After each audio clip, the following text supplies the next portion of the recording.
right. We got some commentary for you now. Got Daniel Alvarez and myself, Mike Evans, here to talk out this semifinal match between Chewy Perez and Joseph Stallman. We've had some good pull today. Coming into the semifinals, this is a match of a rematch of earlier, so you got to be soft on those strokes with the Predators, man. They do not like the hard strokes. Yeah, the Rattle Monster definitely comes out and says, "Get out of here." Yeah. Not today. And, you know, there's something to be said also about sitting. We had Steve and George play recently and then just get right back on the table, and it's kind of like you're staying in flow, you're staying in stroke. Whereas Joe and his teammate have been sitting for about an hour and a half. So no, actually, they sat for about 10 minutes. They played Kyle. Oh, they played right before. That's right. They were on this table. So Guadi and KY have been sitting. Yeah, no. So everyone, yeah. Kyle and KY are going to be sitting. They're in the finals. Got it. So they're both pretty fresh right now. They both came off of shooting. So that was a hot seat match here right before, and we're playing on the loser side for the basically third place, right? Yep. Gotcha. And get back on the winner's side.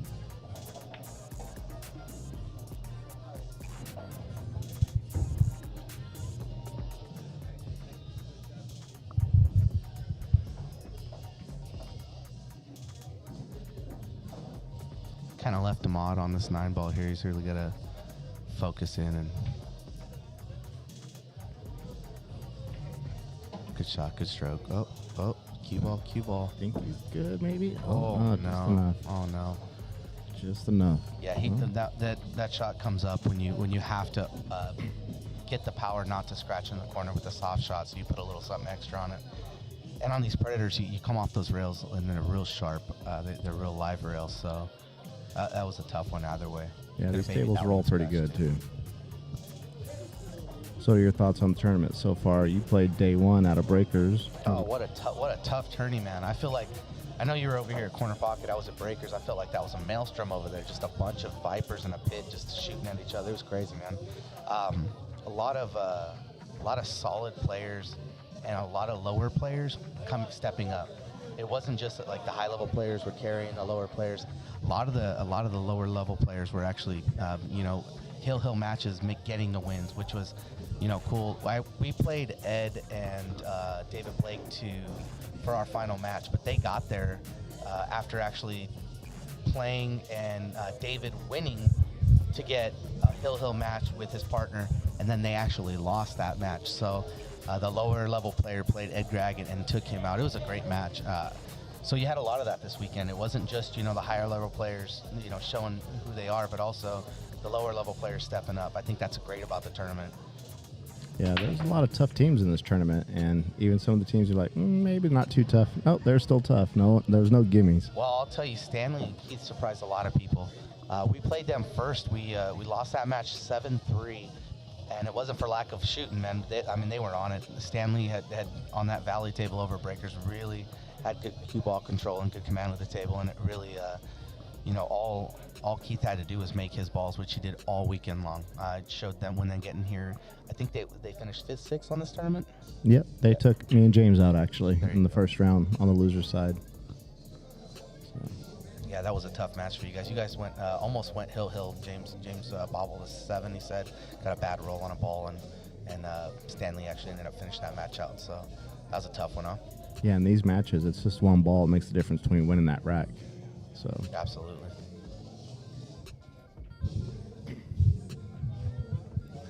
Yeah, we definitely had a lot of positive feedback from everybody. The format's fun too. The doubles is one thing, and then you go right into the singles at the end, which really highlights just a singles play. You're like, okay, well, I'm up 6-3. No way this guy comes back and even makes it close. And then the team, all of a sudden, one bobble ball, like you're saying, and it's 3 racks later, and it's hill, and everybody's looking at each other like, we have a match, So right now, 1-1. He's looking at this one ball right after the save by Steve here. Oh, combo's a 9. Got a little loose with that cue ball. Got to be careful here. Ended up a little lucky on the rail there. Yeah, Anything you do differently going into the second tournament? You guys thinking of making any changes? I think probably keep it the same right now. Test it out. Is he going to get to the rail? Oh, I don't think he did. It was just short. Yeah, just short of the rail there. He's going to get ball in hand. You know, get the rules ironed out. I mean, the rules were pretty specific, but having 2 locations, 2 different directors at each location, we'll get those posted up on the wall and online a little sooner. And also, the locations were just on the digital pool bracket, so we're definitely going to get those posted on a separate sign on Facebook. You know, that way you look at that, and the responsibility is definitely on you if you're not in the right place. And honestly, you know, you had 2 16-team brackets. You thinking of expanding that and having more teams in next tournament? I think we're going to go one more with 32 and see how fast that fills up, and then go from there. To be honest, I had a lot of people talking about how quickly it filled up. They were like, man, I really want to get into that. I didn't know that it was going to fill up so quickly. I wasn't prepared for it. So that's going to be fun with another tournament, see how you guys like the 32-man bracket. I actually like the 32 teams. It's you know, it got serious real quick. It was like, oh, okay, I'm 1 down now. I need to win 5 in a row. If you lose your first match, because I know, if you lose your first match, you got to win 5 in a row to get a bid here the second day. So it puts a lot of pressure on you moving from the losers bracket on the first game. We played really well the whole game after our first set. It was like we almost lost that. We lost that first jitters game. You know, you got the jitters out of you. I felt nervous the whole game, man. I couldn't get comfortable. Finally, second game started to settle in. Played Kevin and Allison, which is strong. I mean, they were a strong team. Took Henry and Dalton to the hill, which, you know, Henry and Dalton were one of the sharks that came out of that tournament there on that side in Breakers. So, I mean, like I was saying, everybody was capable of winning it. I mean, I heard Tasha had a strong showing here. I didn't get to see anybody here in the first day, but I heard her and Josh really made a bid for it, and she shot really well as well. Yeah, we played them actually to make it to today. And yeah, Joel, it's Daniel Alvarez and me, Mike, on the commentary here. A little miscue there. He's got a ball in hand on the 3. And a lot of it too is you know, like I played with Cody quite a bit. You know, he comes corner pocket, we play some 1 pocket together, play some 9 ball, and playing with someone that you know, it felt like some people were trying to still get in their groove with their partner. Like, oh, I've not played a lot of doubles, because doubles has a specific rhythm. If you got a slow shooter and you know, you're a fast shooter, you kind of don't vibe the same. You don't have that same flow, and it may end up costing you racks where, you know, I would have wanted to be on this side of the ball and go 3 rails, whereas you're trying to slow roll the ball up just for a small cut shot or something. I felt like there was a lot of that yesterday too, and I feel like these guys are in sync today. Yeah, I mean, I don't even think KY and Guadi even talked about this tournament. James hooked them up until yesterday. Yeah, I actually spoke with KY outside. He was talking about that exact thing. He goes, I've only seen Guadi play 1 time. I've only seen Lupe play 1 time, and I was down to play with him. And he's had a strong show. Both of them have had a strong showing.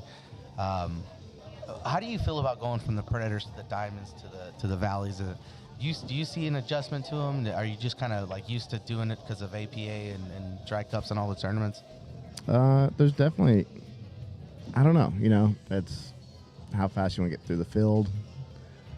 There's only 3. I mean, as a player. Oh, as a player? You're jumping tables. Because that's kind of one of the things that I've noticed about going from the Diamond to the Predator. You see a few break and runs on that Diamond table, especially Gino and Tyler, who shot really well today.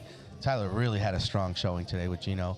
As a matter of fact, George is the team that took them out over here on the Predator.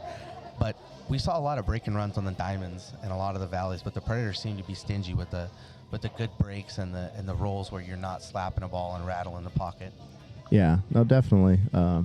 Just a little tougher of a table, it seems like. Yeah, it comes to that when you want to power a ball in the corner pocket. If you don't make it, again, it spits it out. Oh. Diamond will rattle it a little bit more. I definitely saw a bunch of 4 and 5 ball breaks on that Diamond table, which you're not getting on the Predator table at all. As a matter of fact, I watched Steve Bennett break and make 5 on the Predator. I believe it was the table 3 over at your place. I mean, it was a monster break. Everything else was sitting in a pocket, and his partner, of course, George, misses the first ball after the break. It's a curse, man. Oh, tough. Yeah, the format was definitely fun. The doubles part, I've never played with James. I played against him a little bit in doubles. I like playing doubles all the time. It just kind of calms the game down. It's fun. Had the pleasure of playing with Butler the last few times, so he doesn't care where I leave him. James was nice this tournament. Yeah, you do have that from certain players that are used to a level of execution, and not just execution, but consistency. You get like, as a player, a lower player, you're like, okay, all I'm gonna do is make my ball, bro. I'm sorry that we're like, I'm not good enough to give you shape. Deal with it. Yes. Like, at a certain point, you just gotta say, look, man, I'm not here for shape. I'm just here for fun. Yeah, and then sometimes, at our level, when we try a little too hard, we screw up the shot and don't give them either. End up leaving something in the pocket, or you scratch on a difficult shot you think you had. I have a thing about that where it's like, if you see the ball in a regular play and you're like, it's a serious thing, and you've seen that shot before, and you can take it, go with your gut. Even if it's a low percentage shot, sometimes I'll shoot that shot and get hounded for it later. But I mean, if you make it, it feels really good. And they call those hero shots. Like, a lot of the times James will be like, man, you're never going to progress if you don't take that hero shot out of your equation. Like, you're going to shoot low percentage shots. You're going to have a high percentage of throwing the rack away, essentially. But I mean, I shot a couple 9 balls this weekend that I was proud of. Really tough shots, but they were there, and I saw them, and I knew they were there. So that's part of like the whole trusting yourself, being the lower player too. Yeah, and when you get the compliment from the higher player about making those shots, those tough ones. James gave me a couple compliments on 9 balls this week that he left me tough. Back and forth. Now, with these pockets, this isn't a gimme. It's a really good leave, going back and forth like that. Number one, that's probably rule number 94 of James Harris' book of pool. Don't slow roll your cuts, right? You want to go back and forth on a ball like that, because if you're trying to keep it, you end up always leaving it on the rail. So going back and forth is definitely the right idea on that ball. Made it look easy. That was a good shot. There we go now. Joe and Jesus are up 2-1 on George and Steve. This is going to be a tough match.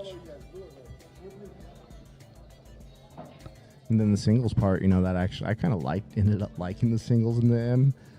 Gave you a chance to actually get in rhythm with yourself and shoot some balls and kind of show what you can do. Singles really too, at the end of it, it puts pressure on the players, man. It's one of those things you didn't think it would. I won't play. I'm up 6-3. We're good. And then you're like, oh shit, it's 6-5, or real close 6-6, and you're like, okay, well, the pressure's on me now. It's one of those Tri-Cups APA moments where you're like, hey, do I want to play my 3 last? Is that really what I'm gonna do here? And that immense pressure changes the whole game. So definitely singles was cool.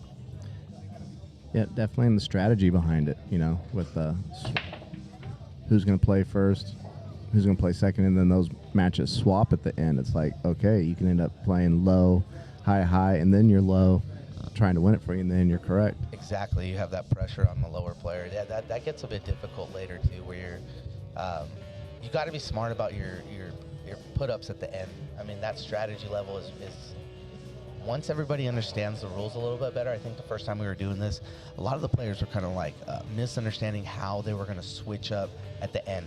And so we had a lot of people put up, unfortunately, the opposite of what they should have. They were thinking strategically but didn't understand the rules. We had a few people that were like, oh, what we're going to do is we're going to play me first, which was the higher level player, and I'm going to play twice in a row, and then the lower level plays twice. It's like, well, then everybody's going to put their higher level player up first just to get the win. Correct. That's not how that's going to work. So we had a little confusion there at the beginning, and like you said, you're going to nail down the rules and make sure everybody understands them a lot better this way. It becomes a format that everybody gets used to over the years. Yeah, when we were behind, I told James, because he was asking, how should we do this? I'm like, well, whatever we do, we have to make sure you get to play twice, no matter what. We can't have you forced. So let me go last, right. That's fine, but we got to make sure you get up to the table twice, get those 2 wins, because I'm going to have to get a win somewhere. But if I screw off early and you don't get the chance to put them hill, So let's get you on the table twice. So that worked out for us. We dug ourselves out of a hole on every match we played. Well, 6-3 against Stanley and Keith was tough, man. Yeah. Yeah, we were down 5-2 against Mark, and I can't remember the other gentleman's name, and we came back and got that one.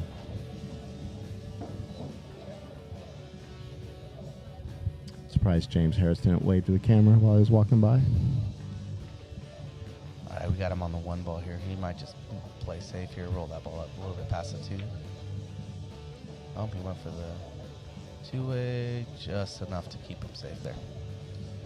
So Steve's probably going to try and one-rail kick at this. If he can see the corner of it, he might try and just play a little safe with him outside, but I don't think he can see that edge of that ball. Let me take a look behind me, maybe a better camera angle. No, can't. I don't think you can see that.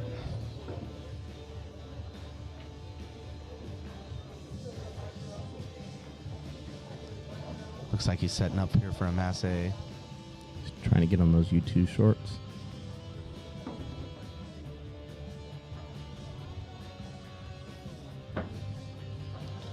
Oh, this could be different. Oh, no. That 9 sneaks out there. Oof. That one on the rails, that was lucky, because if that 9 is anywhere near a pocket, these boys have been shooting cheese all night, bro. Well, you know I'm all about the cheese. Oh, yeah, especially you. But that's expected from you, you know. There was a couple times I didn't go for it, and James was like, all I was doing was thinking, Surprise. why are you not going for this, Mike? No, go for it. Spread your wings and fly. Do your thing. It's actually 2 for 4 on my 9-ball attempts. Oh, I had on the a weekend. sick 1-9 yesterday. It was great, man. Well, it was on a valley, so it doesn't really count, but...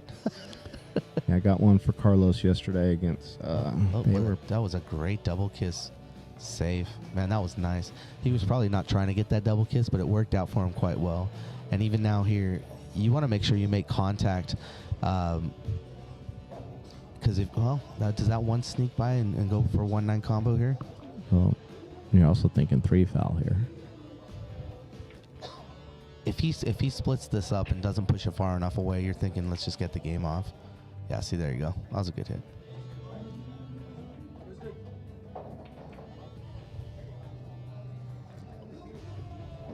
Yeah, that three foul adds a wrinkle, huh? Yes. Yeah, Carlos had a shot. It was a 5-6 kind of combo, but the 9 was back down here in the corner and kicked the cue ball and made the 9. Called the 9. It's a great shot.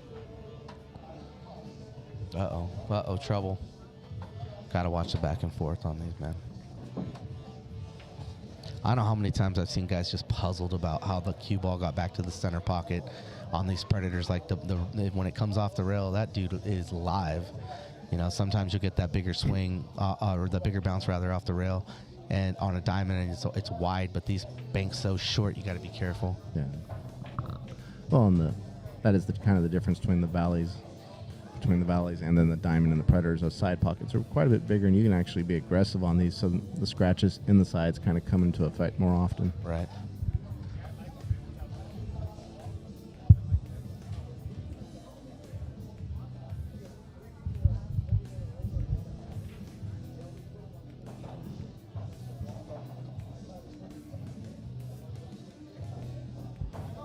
Probably playing the safe behind the 3 here. Just a little bit of a touch kick. There you go.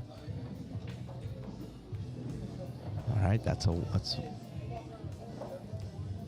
now Chu's gonna look at this and say, okay, I follow the same path of that ball in order to get back to the 2. So he's probably gonna try and emulate exactly where that 2 ball went in order to get there. Might kiss the 6 here if he's not careful. But if he hits it with a good speed, he can hit that square 2 in the face and hopefully pin him behind the 6. Best shot he has. Yeah, we definitely have some viewers here. We got Corner Pocket and Lazo's representing in the viewership on the YouTube channel. So wishing their players some luck.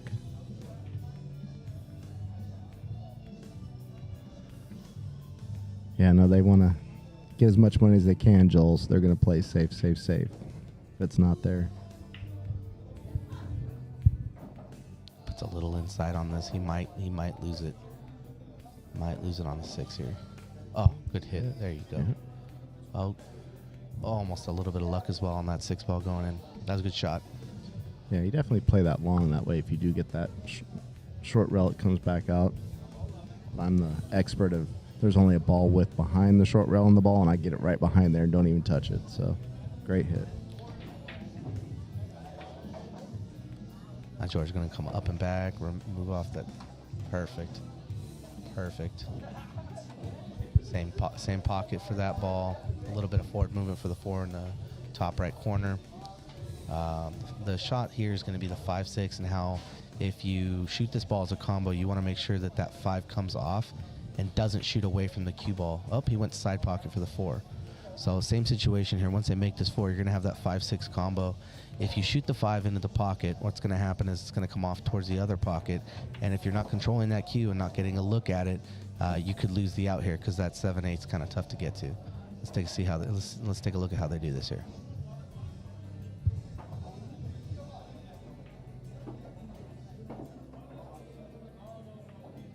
Oh, Steve hit that perfect. Yeah, he held it right there. See, I don't even try to hold that ball. I miss that hold every single time. That 5 ball ends up on the short rail. Just go ahead and push it to the other corner, maybe. Exactly.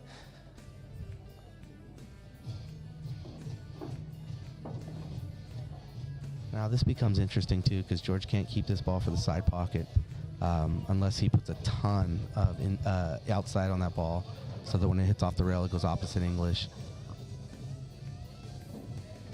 Nope. Easy little shot. Made that look easy.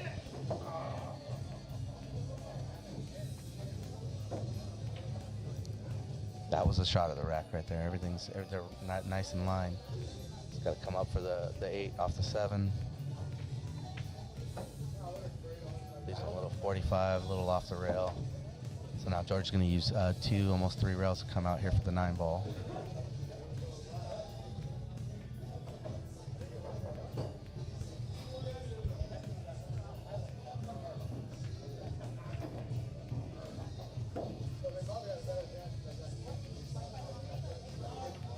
Nope, single rail. Oh, missed the 8 ball.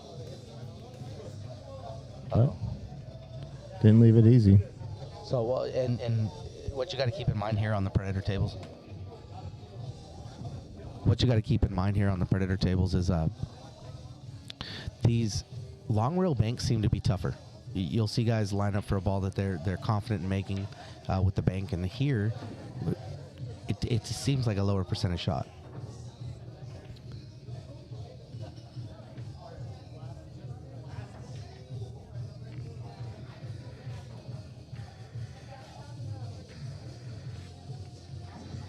Yeah, he's just going to try to play the safe there, just up. Oh, and with Steve coming to the table too, he's got a lot of skill here. He's going to make this ball and give George a look. That's that in between a safety and a bank, and you just kind of didn't know what to do. Oh, wow. Well, looks like another tester though, still, right? Absolutely. The fact that you have this ball as a cut ball, you're still going to have to come back for the 9. You cut this ball and you don't cut it right, you go right into that corner pocket. If you miss the corner pocket, you might come down on this corner here, and if you're lucky enough, that's a very small area in which that 9 ball on the back side of that 9 has available to make a ball. It's such a small area to miss. Do you think you try and play safety and put it on the other short rail and leave the cue ball down here with the 9? Well, we just saw Joe try that earlier, and he ended up leaving a full shot for Steve there. So, yeah, I think they're going to try the same thing. Got to be up. Well, he's thinking about it.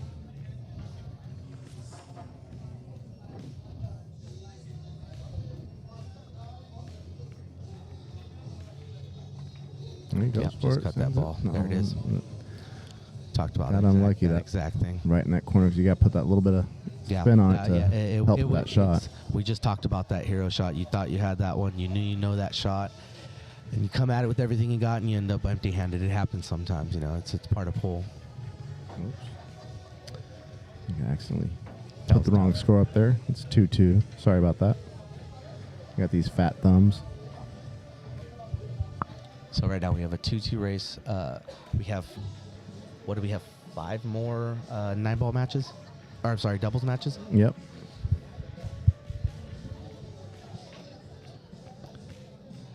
And all these players are pretty close to the same skill level, I'd say, on Fargo ratings, right? They're all pretty close, around that 525 to 560 mark. Yeah, they're all real good shots. It's tough. It's tough, Mike. We come into Fargo compared to APA or BCA. I'm sorry, the APA, rankings, and you just like the differences are vast between a 9, and a 9. You know, you just end up with a 9, and you're like, okay, well, there's obviously a difference between Bryant Park and another 9 in town.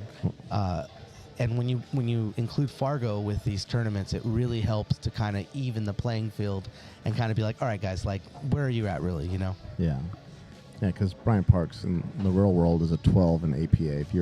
If there were extra numbers, he'd be a 14, as far as I'm concerned. One of the most decorated APA players happens to share a hometown with us, which is amazing, in its own right. But you get up to a certain level in the APA and you realize, okay, these guys are so much better than I am that even as a 9, even if I was a 9, I'd be one of those 9s that are just, barely trying to compete with 8s and 7s, because there's not much difference between an 8 and a 9 and an 8 and a 9 in APA. There's really, but if you look at a really high level 9, there's got to be another category for it, in my opinion. Definitely.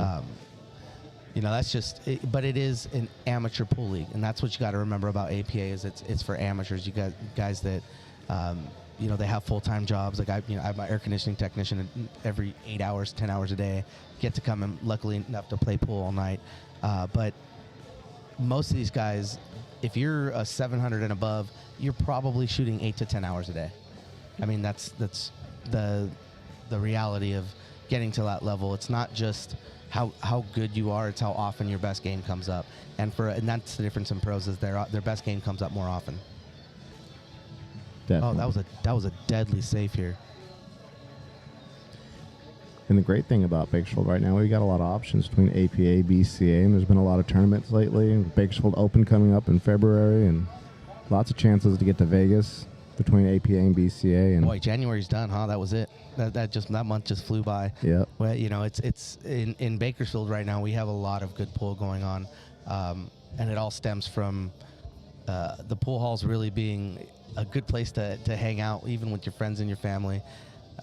It's a good vibe. The community's really good. Oh, no. Oh yeah, keep your hand out of there. Oh, here we go. James did that last night. He thought he was going to scratch and grab that 7 ball, and it hit the nipple, and we would have been in there. Didn't come back to bite us because we still won. This is a tougher 9 than it looks like. He's got to really thin this 1 ball in order to get it there. It doesn't look like it's wired from what I can see, so he's got to put a little something on this one to get this to go. Let's take a look here. I think you also have to watch the cue ball off the 5. No, yeah, just a weird. He made the 5 though. There you go. They stay at the table. The 2 to 3 may be tough if you try and play underneath the 3, you may be able to get this rack here. Let's see how they do here.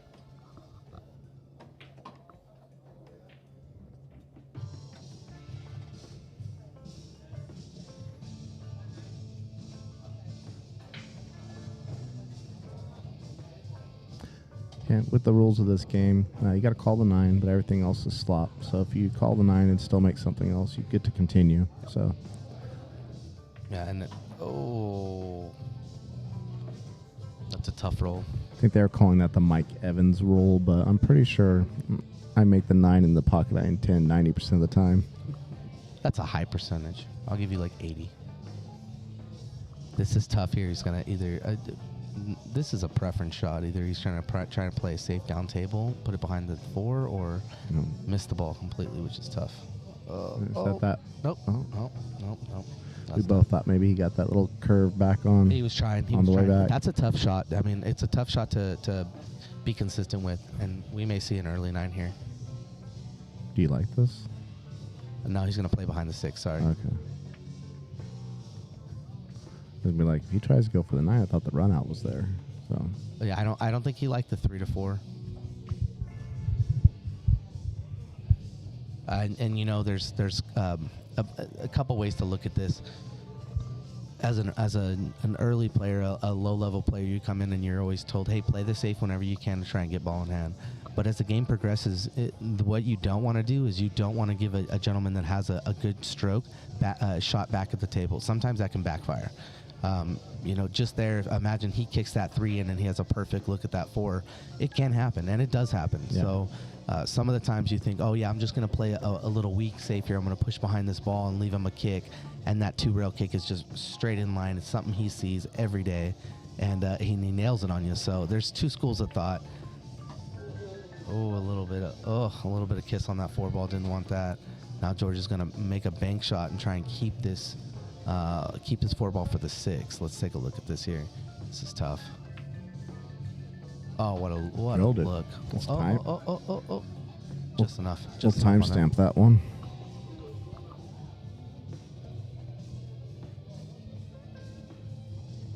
Now Steve's got to go back and forth for the 9 here, give himself a little bit of angle on the 8 for a comeback shot on the 9. Yep, nice and simple.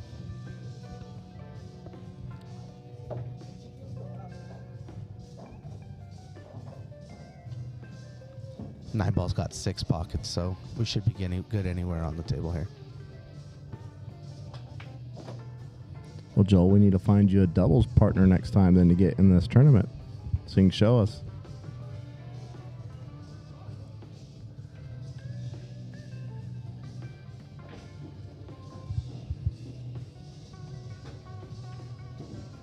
Oh, that's tough. That's tough.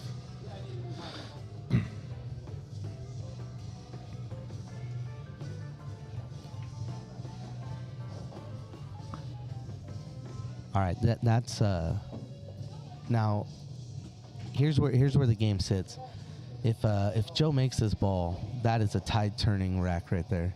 Instead of going up 3-2, you're down 3-2 on a ball that, by all accounts, Steve knows he should have made 9 times out of 10. You get in a hurry a little bit, you get kind of anxious, you jump up a little bit. It happens to the best of us. Here we go.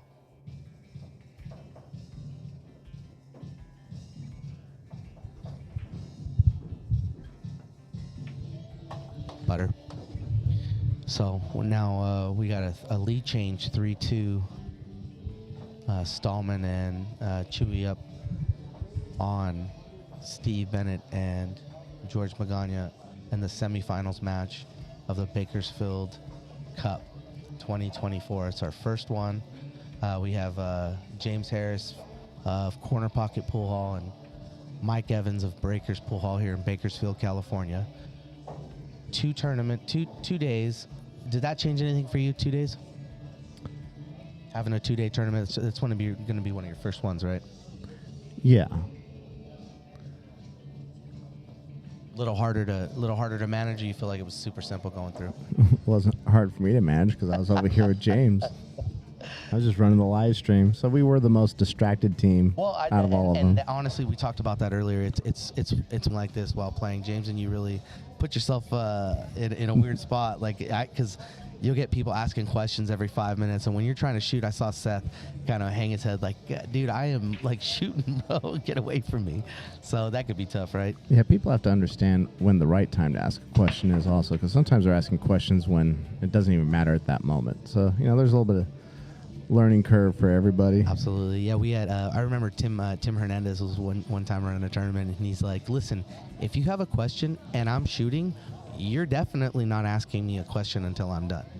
That's a rule, and it's always stuck with me because it's like, oh yeah, that guy's trying to focus on a pool game too.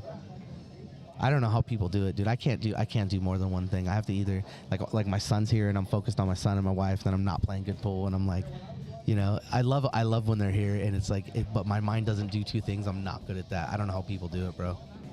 Thanks, John Allen. Glad to have you in here. Looking forward to seeing the next one. We've definitely had a lot of fun for sure this weekend.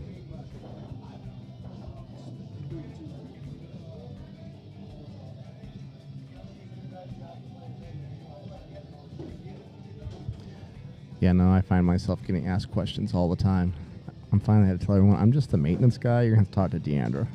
Oh, yeah, you pulled that with me before. I'll just ask Deandra that. I don't know anything. Just ask Deandra. Well, I've kind of stepped away a little bit because of my job and the time I'm able to put into it. And Deandra makes decisions more now, and so I don't want to say something and Deandra have a different thought or Sure, ideas. So sure. it's made it easier just You to be guys like, have a unique relationship because you work together so often as a couple. It's one of those things that if I was working with Marlene 24/7, she would drive me up the wall, man.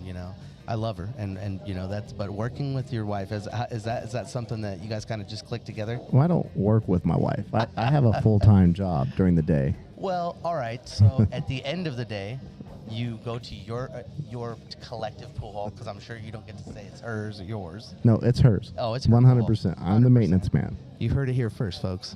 Mike Evans does not own a pool hall. I'm the face.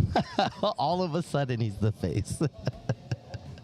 She works, I play. No, that's you guys have done a great job over there. I love the food. I love the atmosphere. The tables are awesome. It's fun to play pool, man. In Bakersfield, we have a lot of good pool halls and a lot of good people that play pool. And we just so happen to have a community with you and James setting up the tournament and having each other's streams on each other's TVs. That was awesome yesterday. I was at Breakers watching a Corner Pocket stream. Like, man, this is fun. This is what pool's all about, is community, Yeah, a couple of people go, you're going to stream from there, from Breakers Live? I'm like, yeah. No, we're here to stream pool matches and see what happens. Absolutely.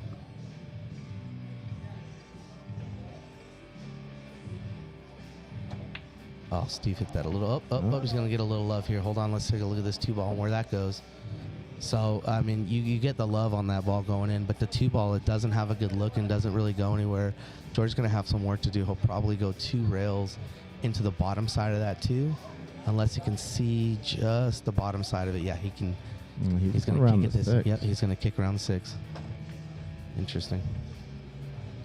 Oh.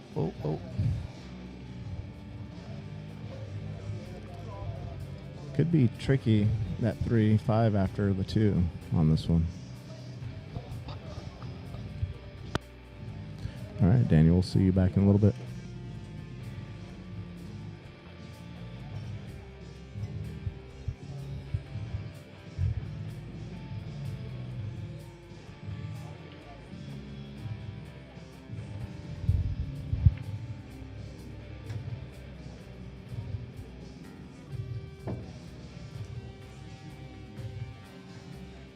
Well, Joel, I'm a department of 1, so if I want to get to play in the tournament, kind of have to run the live stream. One of these days I'll get someone that can actually give me a hand and take care of this for me.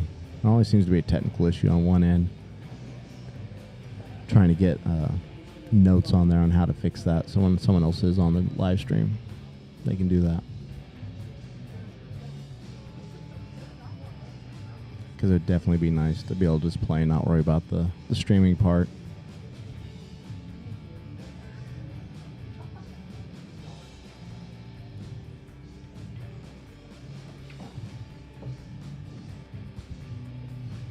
Nice shot on the 5. Got that back out there on the 6.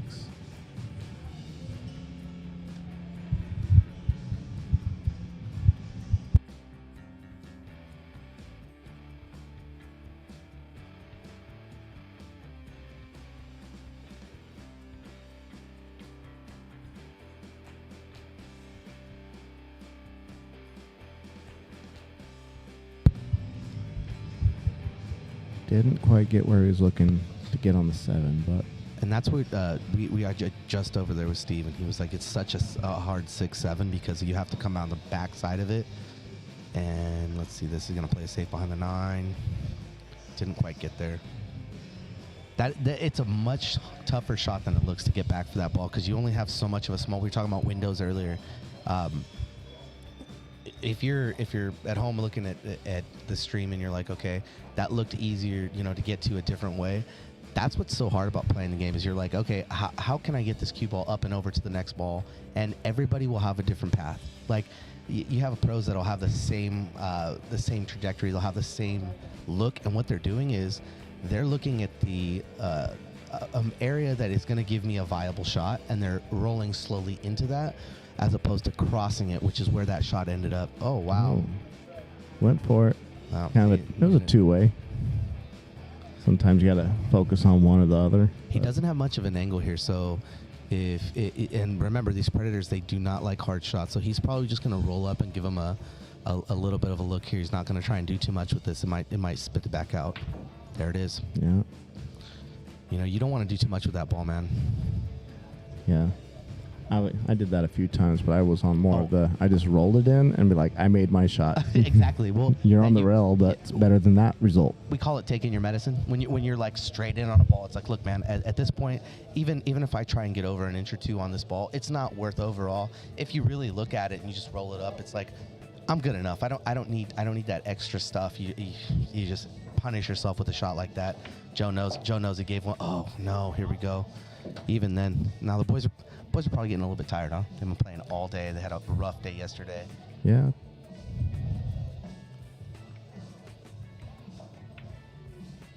Not Steve. Oh my goodness. Oh my goodness. 3 things happened there that were crazy. It hit the nipple, went right back to the other side, and didn't scratch, and almost left it in the pocket. That is a big roll for Steve and George there, because this is a tough 9 ball.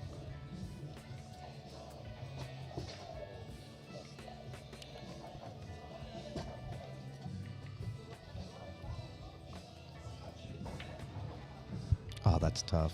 That's tough. It's kind of the same shot, but the opposite side. Absolutely. Now. You have the upper pocket, which gives you a possibility of a scratcher if you don't draw it enough. But you also, if you try and cut this ball, it's a tough 90-degree angle here. He's going to go for long pocket here. Yep, all the way down. Just a little bit of draw. Let's see how he does here. So it's a tester here where we got a 3-2 race. This 9 ball really matters. Nope. Changed his mind, side pocket.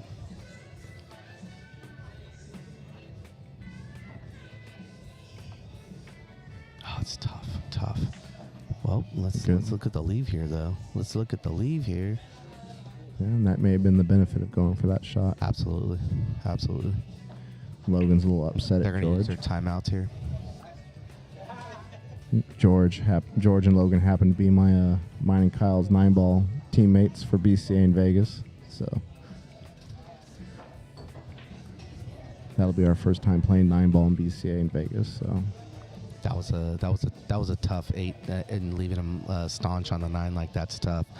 We have a timeout here. Did you have a time limit on the timeouts? No, we didn't.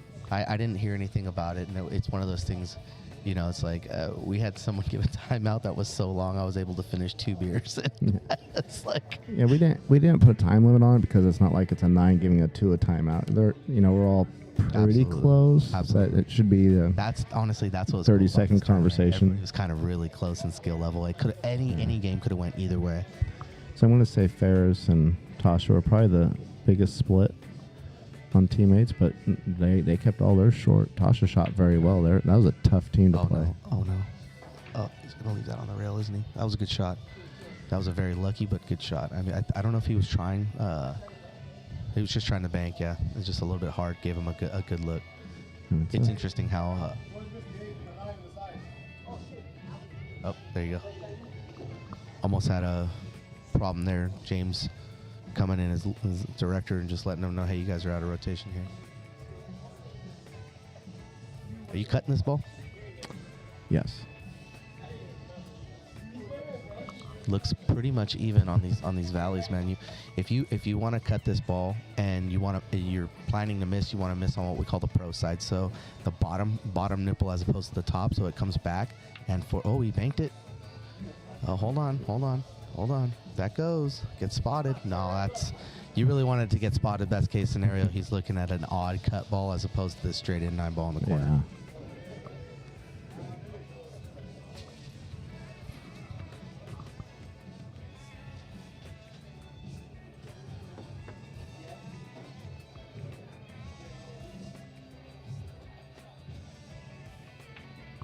Nice and easy on there.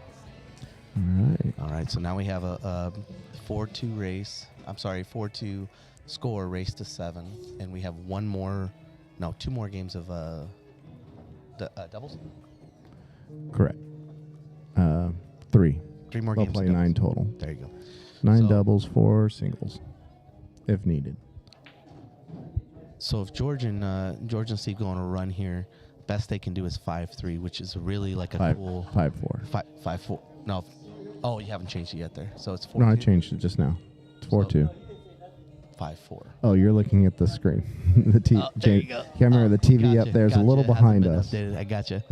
Yeah, so the best they can do here is a 3 straight run and a 5-4 start into the singles matches. Gotcha. Yeah. And I think that's the singles makes it interesting in the end. So I'd like to see some singles action here. That has to be the benefit of playing two 550s. Is that both the single matches you have an opportunity to win on either side. If you're playing with a lower player and a higher player, such as Tasha and Ferris, you're almost sacrificing that lower player in order to get your higher level at the table. With the 550, both players can perform and break and run on a 7-foot 9 ball. Just a little bit soft on that, George. Direct through the zone.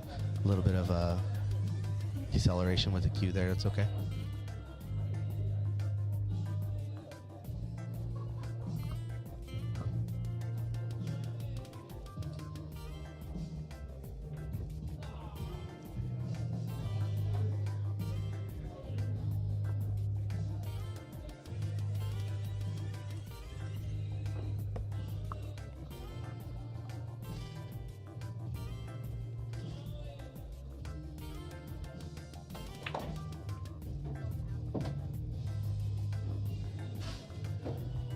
A lot of traffic over here. A lot of balls in the way. I don't particularly like the 2-5 combo. It's what he got left, so that's what he's going to deal with here. I think, he's going to play it safe, it looks like. Looking at it again.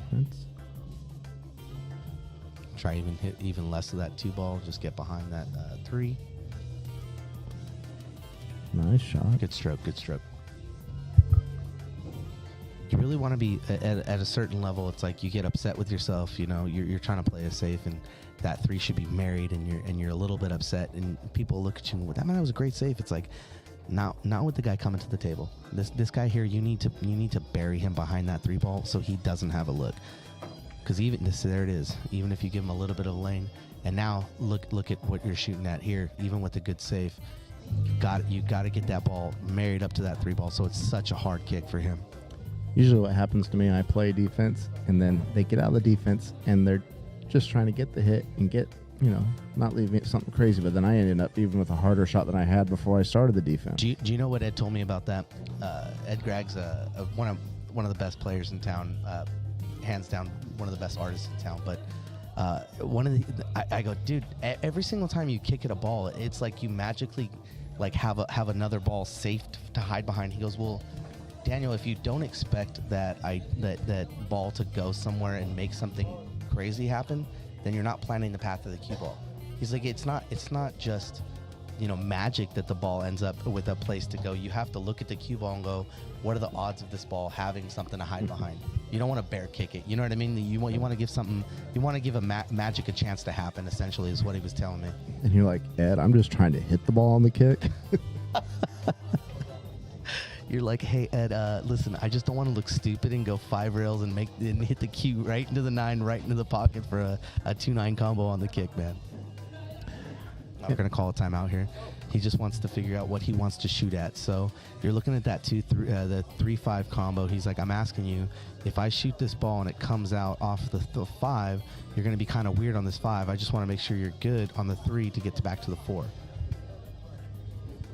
So they discussed it.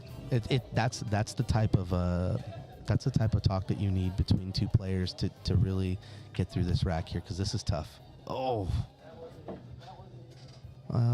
he's got a little bit of a cut here. Take a look at this ball. Let me see how that was shot. Yeah, that's not what he wanted to happen there, huh? I don't know if that helps with that angle. If anybody wants to donate like $1,000 to Breakers Live and get a PTZ, zoom in on that shot for you guys. His Patreon is not set up yet because Mike is not. What a shot! You're seeing a great shot there by George. That was tough to get up, and it was tough to keep past that 9 ball, and he did both. So now they're back in line. They have a 2-rail shot to get back for the 6, I believe. And then that 7 will be back and forth in the same pocket as the 6 if they can get around.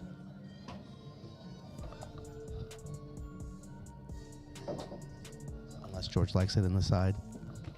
Looks like he's looking at that shot. So he may just roll up here a little bit of left to come into the pocket and off the rail. Use one rail out to kind of steady himself and give himself more room to miss. Just a little bit of draw. He must have the angle here. Mm-hmm. And that's why I'm a 460.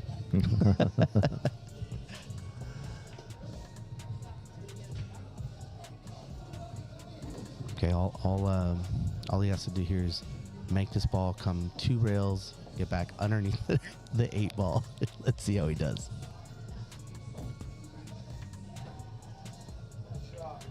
Oof, not enough speed on that ball. Yes, George, we do have the whisperer on the mic right now. Woo woo.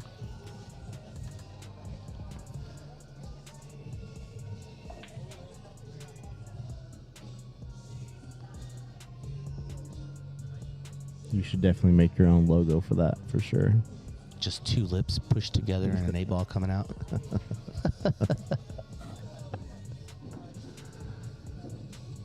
Yeah, catch me in a bad mood and the pool whisper just pisses me off, Mike. Oh, what a shot. Oh. What a shot. And wow, he does not deserve that 9-ball look. Let's see what Steve has here, man. Sometimes these shots where you make a great shot, you get back to the table and you're so frustrated because but with the partner, it's like, okay, let me give you a chance to pick you up. And I love doubles for that reason. Like, I got you, bro. I got you. Here it comes from Steve. You just come in here with confidence and boom. Steve makes this 70% of the time. Call it 100, right? Yeah, nice shot, Steve. That was a great shot. That is why doubles is so fun. As a player that leaves you bad all the time, you're always having that ability to shoot a good shot that picks your partner up, man. Especially when they leave you weird, and you're like, I got you, bro, no problem. I love that feeling, man. I started playing doubles when I first started playing pool. I had a buddy of mine that was like, hey, man, you want to play for $5? Just me and you, no big deal, And I was terrible. And he was, every time I missed, he was so I'm nice about sorry. it. Did I say that? I haven't got any better. But this game is so hard, Mike. To me, it's like, it's not hard to play. It's hard to play well. You know. Well, you're taking a stick, 2 round objects, trying to hit them and make them collide in a certain way and speed, make a pocket, and actually be able to hit the next round object with the same round object on another spot. It's so Don Mattingly said the hardest thing to do on the planet is take a round ball and a round bat and hit them square, and we do that 3 times. So it's definitely an art to it, man. But it's also fun to be good at when you suck. I encourage anybody that has an extra time in their life to get on a table and play some pool. I can't tell you how many nights were just spent hitting balls and losing track of time. It's one of the only things I've ever done where it's a time warp. I get on a table and all of a sudden it's time to go home. So we got stuck on the template. He's going to play it safe here. What he's going to do is barely clip that 2 ball, and it's going to make contact with that 9 and leave it hopefully behind the 9 and use that same energy to travel up, miss the 7 if he can, and leave him long table. Nope, he's calling that 9, sir. Fuck do I know? So, I've talked about this a couple times as the template. The second I can get that off the table, I pull it off the table. I see a lot of people leave it on there, and that could have affected how that shot turned out when the cue ball came and hit the 9. It could have been a little bit better for him. I don't disagree. I think that's probably it's a pride thing. Let's see. Hold on. Here we go. Oh. Well, that's a good attempt, though. Well, it wasn't a bad leave. We'll say that. Now he's got. Now they're coming to the table with a shot on the 2 ball. If he shoots this in the corner, that 6 makes that pocket big for the cue. So he might cut this ball towards that 6 ball. This is a tough out regardless because of that 5-7 as well. So they've got some work to do here, Mike.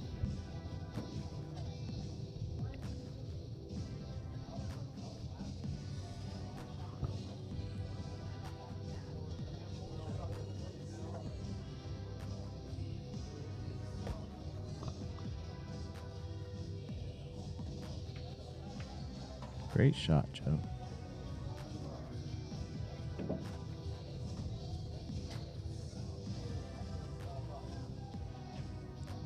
So that 5 definitely goes by that 7. This is the shot of the rack here. If he makes this ball and leaves him with a decent shot on the 5 to get back for the 6, it's smooth sailing here. So he's going to take his time. He knows this is the hardest shot on the rack, believe it or not. Even that 6 to 7 doesn't seem to be hard if you give yourself an angle.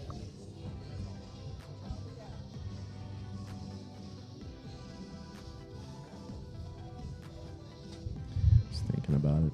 Let's see. Sorry about that. Does it get past the 8? I can't really tell from here. I think he thinks it does. He might leave him behind the 8 if it doesn't. Yep. Good call. Good defense.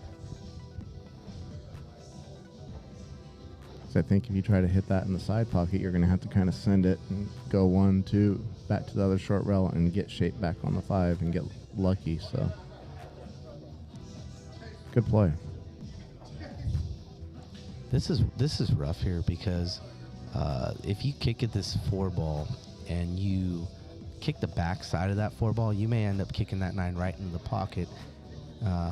And if that ball goes in the pocket, who knows that 4-9 combo everywhere it is. So he's going to try and jump this instead of try and kick at it here. Short stick time. Definitely shooting the jump shot. Oh, nope. Oh.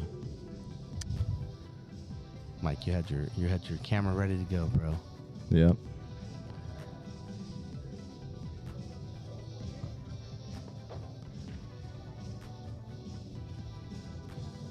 Always looking for those shots of the night. Good hit. Seemed to A few more of them than I do.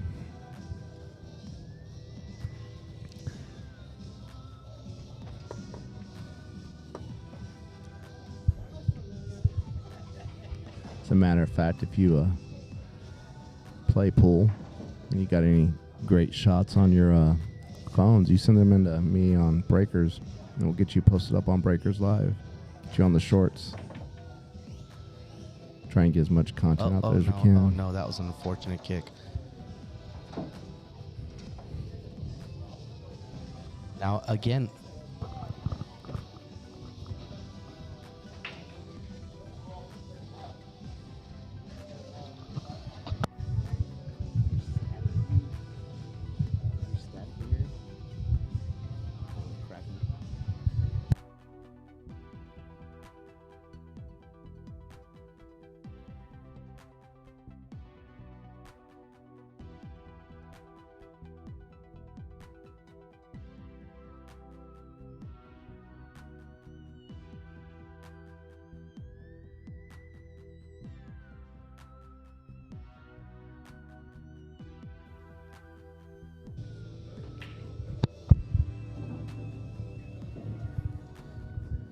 all right, now they're in line for the out here. He's going to shoot this 5 into the 6. Got to be careful of this 8 ball if you get a little funky off the rail here. Nope, just good enough here. Kind of an odd angle for this to come back and forth on. He's got to put a little bit of outside to come off that and check that. And you just got to be cautious of this center pocket here.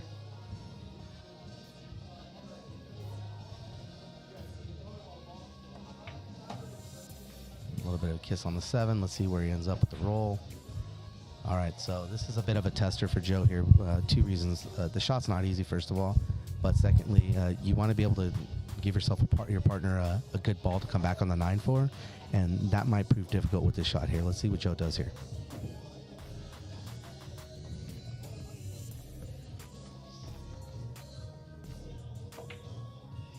Ooh. And there it is. That's where you end up trying to do too much, Mike. Again with the ball rattling in the pocket there. That's tough. Let's see. One more time.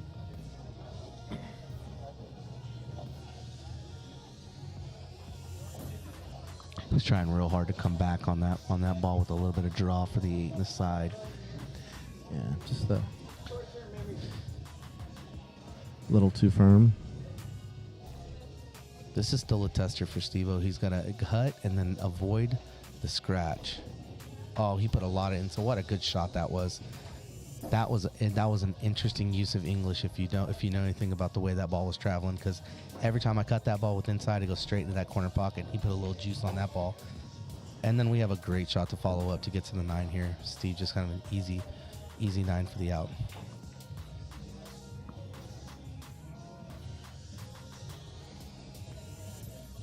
No, Steve-O. No, Steve-O. And Steve's dead. Steve died. Sorry, guys. End of the tournament. We have a dead man on the table. That was unfortunate. It goes from being tied 4-4 to... Yeah, that's a big 9 ball there. A little fun from the boys there. Easy 9 ball in the pocket. A little laugh from Steve. Their cough rather. That was funny. Yeah, everybody's in good hearts here, man. Everybody's trying their best to play good pool. You missed that 9 ball, man. It's got to be heartbreaking. Jeez.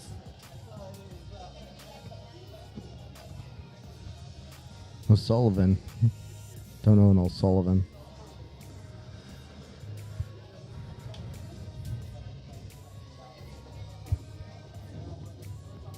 But he can come down to Breakers and play in the Predator Arena on the 9-foot Predator table anytime. Not if he doesn't put that $40 membership in. He can't. Well, it's for members only. You go down there, Mike. The thing is with that membership, it helps you get that table refelted and take care of that table, right? Yes. Yeah, that's what a lot of people don't understand about the 9-foot tables. Number one, they're more expensive to refelt. But if you got a lot of people playing on them, it gets expensive to refelt that table every 6-8 months a year, Because that's what people expect. Oh man, this felt's brand new. It's If you're Oscar Dominguez and your dad's there felting your tables, you have a pool god, helping you out there. Right. But for the rest of us little guys, Stan and Liz can only move so fast. And it kind of also helps keep the people that maybe shouldn't be playing on it off of it as well. And $40 for a year is not a lot. I meant. Absolutely not. I appreciate your business, but that's a Tuesday night at Breakers or Corner Pocket for you. Absolutely. Yeah, the 9-foot here at Corner Pocket too is the same situation. You get guys that want to play on it and they think, oh man, that's not fair. I don't get to play on the table. It's like, well, I don't. It is what it is.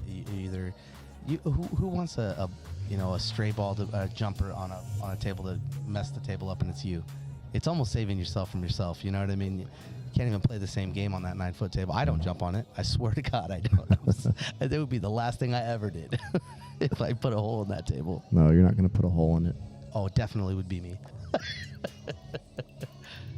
Here comes this 2 ball. It's going to hide. Nope, it didn't. Matter of fact, me and Butler challenge you and Cody to a doubles match on there whenever you guys are ready. Well, I got the time if you got the money. That would be fun. Well, I'm not the one that's going to need the money, sir. Well, I don't ever need the money, but I'll take it when you want to hand it out to me. You know what I mean?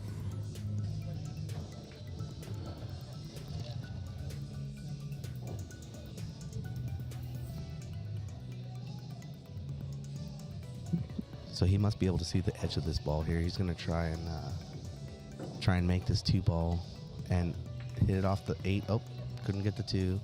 Did the right thing to get it to stop off the 8 so we could have the 3 in the corner.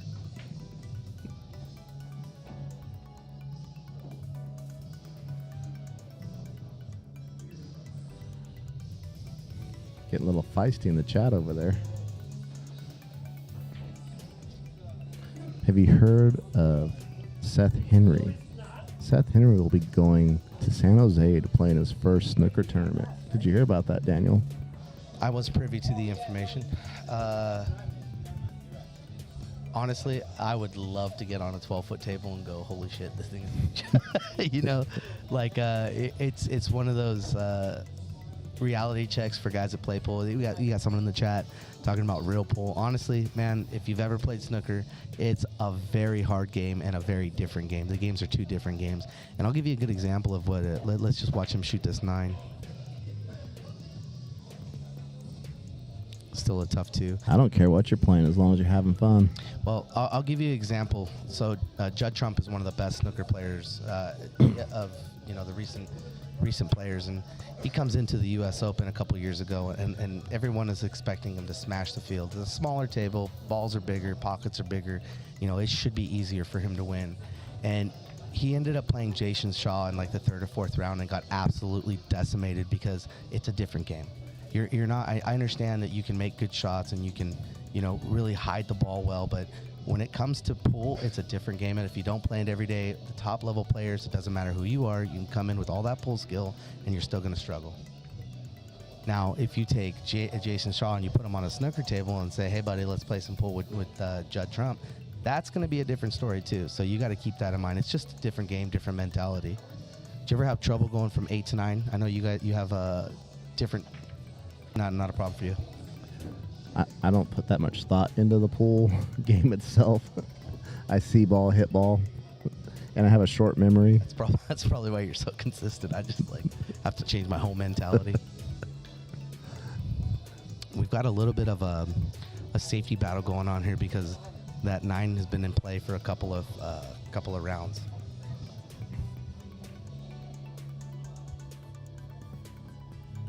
He's going to try and cut that 2 into the side, and hopefully he can hold it above that pocket for the 3-9. Gonna give him opportunity at it. So what I like here is the back bank to the other side pocket and taking the 9 in this corner. That's how I would take it. He's going to shoot this as a combo. Nope, he's going to shoot this ball as a carom off of the 3. Probably hopefully hit the rail first. Oh, there it is. Yeah. Nope. Kind of a Scratched. two-way. All right, so now we're going to look at the run out here. We have the 3 ball accessible to the 4, draw back, and you have the 8-9 in the way of the 3, or the 5 rather. So if he shoots this 3 ball correctly to get back for the 4, we should have a solid rack, solid out, solid run out here.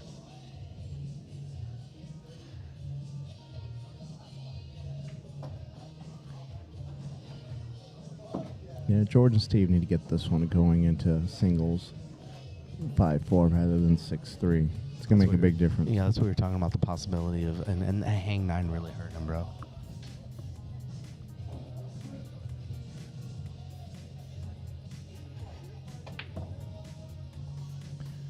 Yeah, that was the hardest shot of the rack there. Now Steve kind of got a little roll there.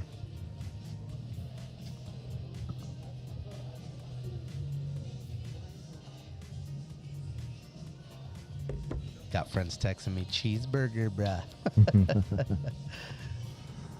Down here at Corner Pocket, anytime you're shooting at that cheese and you're trying to early 9, we call you a cheeseburger.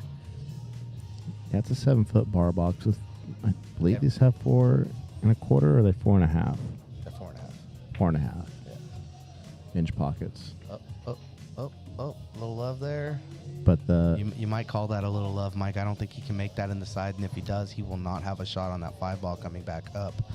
So take it straight down corner if you can't. If you're not confident with the side. Yep. He's gonna have to. But the thing is here that he's gonna contend with that nipple. He might actually hit that nipple on the way to the pocket. It's very hard to shoot past the pocket here. So let's see what he has.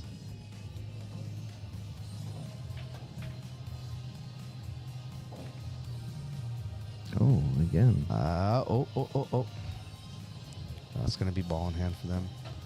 This is still not a gimme out here. Even though the balls are real close together, it actually makes it part of the problem. So he's going to shoot this 4 ball, come back around the 5, and then what they're hoping is that they'll be able to follow the 5 through to the 6. 6 in the right-hand pocket, and 7 into the pocket on the left. Come back out for the 8 and an easy 9. Let's see how they handle this ball right here, though, because this is going to be where if they get a bad kiss on the 5, he may actually hit that 8 and end up weird on the 6. Let's see it, guys. If he ends up on the bottom side of that 6, getting back to the 7 will be difficult. None of it. He's good. Oh, there it is. Now he's going to play on the inside. So now we're going to see, this is the tester here. Yeah, this is an amateur pool league, so most of our matches are played on 7-foot bar boxes, APA and BCA.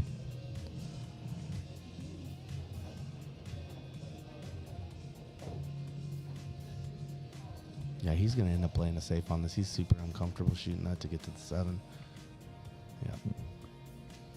So now we're going to see a little safety battle here for a second. The winner of this safety battle will go into the singles matches in a weird spot. So either it's going to be 6-3 or 5-4. Let me tell you, folks, 6-3 is a tough place to be going into that singles. It's a lonely place in a singles match when you can't lose. Bit of a touchy scratch shot here.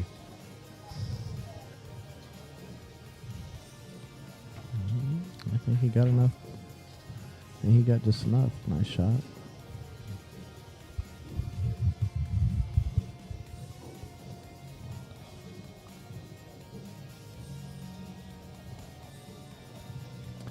Yeah, this is the Bakersfield Cup. It's a doubles tournament. We're in the semifinals, Vic. There's a 2-day tournament at 2 different locations. Good safe there. Really hit the 6 ball best he could on that. So now George has to play a bit of a safe here with a bunch of outside to get this 6 ball to kiss off the 7 and maybe leave him behind the 9 if he's really got a good shot here. Nope, he's putting inside on the ball. He's going to come up and back off the rail. Change his mind here. He's going to take a look at this ball. Yeah, they're going to call a timeout and talk about it. This is super important, guys. This rack right here really going into singles matters. So they want to do the best to win the safety battle. And if a shot happens the way that he thinks it's going to happen, he's going to make contact with that 6. And if he hits it too much, he opens up the 6 to that pocket. I don't know. If it was me hitting, I would thin that 6, and I'd bring that cue ball all the way back down to this short rail, and that Absolutely. 6 is going to hit that 7 and kind of just freeze there anyways. You want to avoid the 8 on the back up on that back side of that rail, because you're going to kiss a little bit of the 6, and that's what they're trying to decide. It's like how do we get that ball away from that 8? Oh, I'm not going behind the 8. I'm coming back this way. I'm thinning it and bringing it back for me, but I'm also only a 483. Yeah, Steve's having a good conversation here. You want to see what I'm saying about hitting that the backside of that 8? Now, if they do that, they can use the 8 to their advantage. The issue becomes scratching in the pocket, the bottom left pocket here. So he wants to get around the 8 back behind. Right, but you have to miss both those balls. So you have to really give it some juice. And Steve has shown himself to have an amazing control over that cue ball. So, I mean, this may be a little bit too much for George here. Let's see it. And there's that double kiss. And he opened it. Got it. Yeah, got it. Yep. Gave me the nod. He got him. That's tough. That's a very tough shot. I don't think I shoot that ball. I don't have the gumption for that, sir.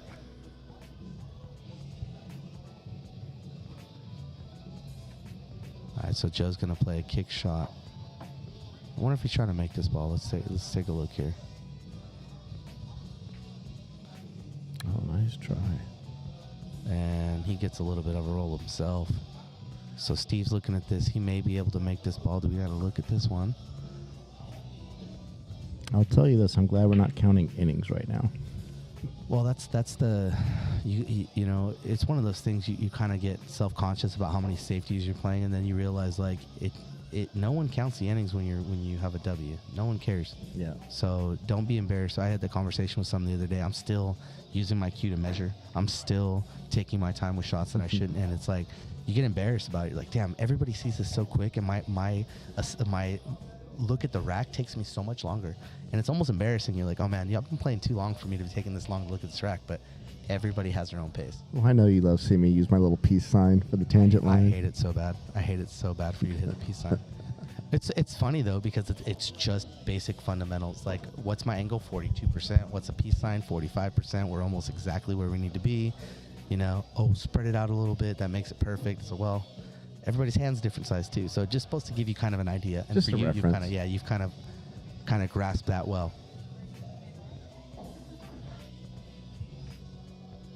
Go back and forth that 9. Oh, now that might not seem that little bump might not seem like much, but that 9 went from a big pocket to a smaller pocket. So now we're gonna see a little bit more of a draw from Chewy here. Oh nope, he's going 2 rails here, which is the right thing to do for sure.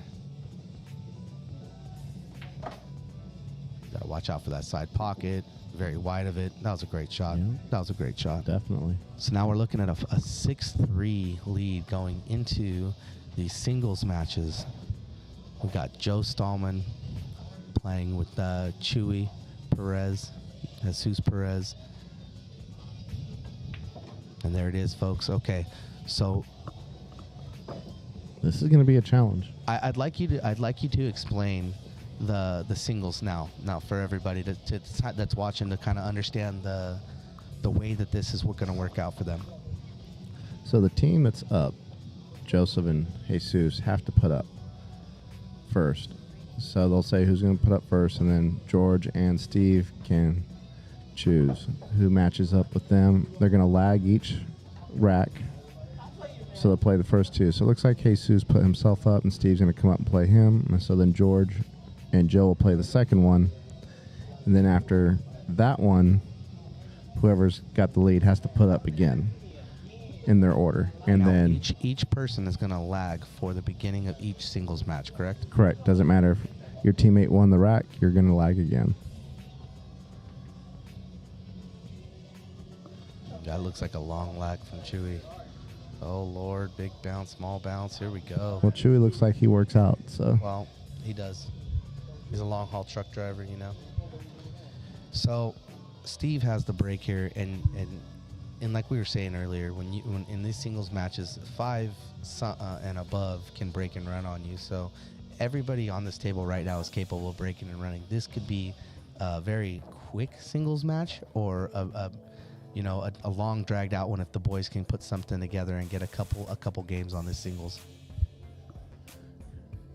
And you also, you have KY and Lupe sitting there for the last hour and a half of this match, and they're finishing this off in singles. So each player is going to have a little bit of a stroke in them going up to there. There's a little bit of advantage to that too. It's definitely a thing for sure. Yeah, I don't know how many times I've won, hot seat and just been sitting in a tournament for hours. I'm just kidding. I've actually never won a hot seat match in my life. I'm always B-side. I used to call it loser side, but it makes me feel better to call it the B-side now, so the B-side. And I actually like coming from the loser side of the B-side bracket, because you do have that constant play, whereas sitting really does take it out of you. So I have a theory about the loser side or the B side. If you're going to be on the loser side, get in there early for me, because you're playing on wins, and everyone you play from there on has usually lost. They're coming off a loss. Right? Yes. Right. And then someone from the loser side ends up in the finals anyways. So someone has to come that route. So unless you're going to go all the way through it, and we play a lot of single modified tournaments. That's so much where tougher. that plays in. Yeah, that's so much tougher. It's like, what a good break here. Made the 9. We're going to spot it up. Yeah, no golden breaks. Now we have an interesting 1-2 here. He's probably going to try and be conservative, because he knows he can't lose. So if he plays a save, I wouldn't be surprised he plays a save here.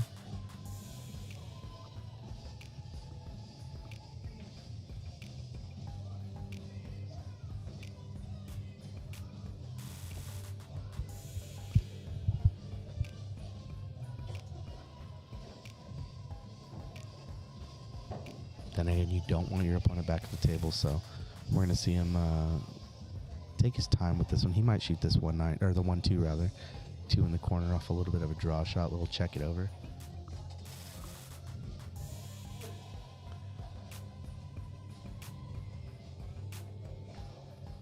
There's a save. Open it up, guys. So that's one of the things I like about some of the chip tournaments we do at Breakers. The way it's rotating and going through, you never really sit for very long, maybe 10 or 15 minutes. I mean, you are only playing one rack if you lose, but if you're on the winner side, you keep winning. You just keep going. So they run pretty quick, pretty smooth, just a different option. Both times I've played, I think Wesley took both of them that I got to. I think I took third and then second in one of them, and it was like, you're right, that constant playing, it's like that BCA moment where people will say like, oh man, I can't get in that stroke, I'm only playing one game, and you're like, yeah, but you're playing, if you play in the tournament setting in Vegas, one game at a time, 2 tables, you are constantly playing pool. Yes. Especially for guys that run out and it's 1 inning games. Like, I mean, Vegas BCA is a blast, man. And now this year they're doing 5 losses in order to. There's no more O2 barbecue kind of thing. You know? Round robin. Is that what they're doing? Yeah, it's a round robin. So you'll play your 5 matches, and they'll take the top 33%, I think, of the field, and then draw some actual wild cards to put them in there as well. Oh wow! I was wondering how they were going to do that. So Steve has a look at this 2-ball here. You think he's setting up for the 4-9, or he wants to run out here? Little short. I'm still calling it. Calling it, folks. Nothing to lose here. Except a couple $100. But you got to win 4 of these, so. Steve only got to win 2. There is Steve and team. True. There it is. What a shot. Oh. Now we have the opposite here. We have a 3-ball combo off the 4 for the win here. And Chewy's smiling a little bit. He sees it. He knows it's there. It's a cheese ball, but he's going for it. What do you He's think? seeing it in his eyes. What do you think about the 4 off the long rail behind the 7? Or are you trying to go 4-7? You're shooting that 9-ball right now. I know, but you definitely want. So what I was taught is that if I shoot that 4-ball as a combo, I don't want to hit the 4-ball directly to the 9. I want to use the rail to come off of it because it makes the backside of that 9 bigger and more room to miss. Yeah, so you really I was saying want that the rail option first. instead of the 3-ball. Absolutely. You're combo. right. Yep, you're right. Then maybe that spits that 4 somewhere else. Oh, that 4 sits. The cue's coming up, guys. Oh, he's safe here too. Yeah. Well, I mean, if you're gonna go for that 4-ball, the 9-ball rather, you don't want to leave it in the pocket. So, I mean, that's best of that. Could have worked out for him. Oh, James over there from corner pocket, Demon Diamond page, rail first.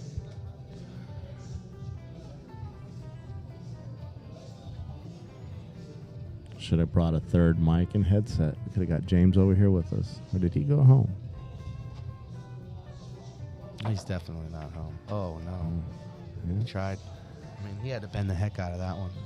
So now the way that cue ball came up and hit the 7 there, this is not an easy out. And the reason I say that is because you've got to come back and forth. Like we call them like a shoelace drill, going back and forth on a table from one side to the other to make balls for the 7-8.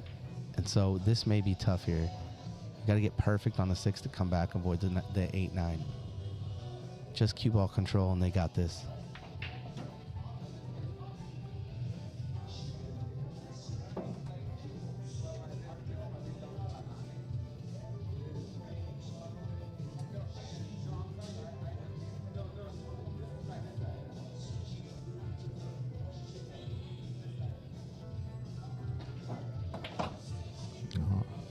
Just a bit short here, so we were just talking about that now. But he's got a natural English to come back up for the 8. He's just got to make this ball with some good speed.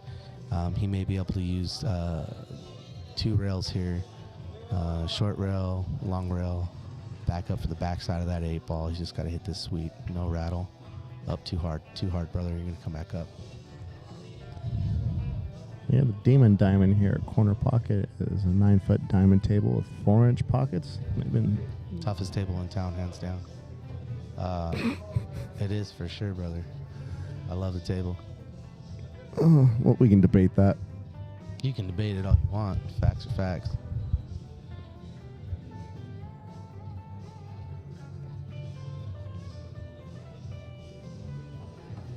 Oh, no, wow, what a save. Oh my Breaks goodness. it out. You know, Still on the short roll. He got both the rolls, right? He got a bad roll there and a good roll at the end.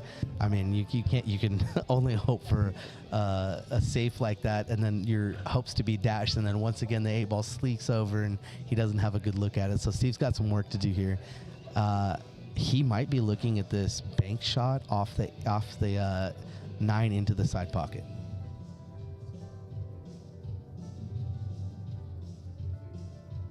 Yeah, he's got luck in his eyes. I see it.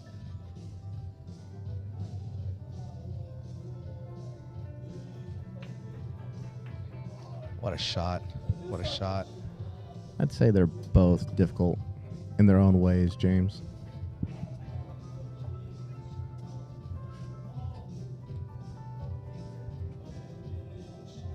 I agree. So this 8-9 run out for the win here. It's going to go back and forth. Again, don't slow roll your cuts at home. Oh, no, he missed that 8 ball.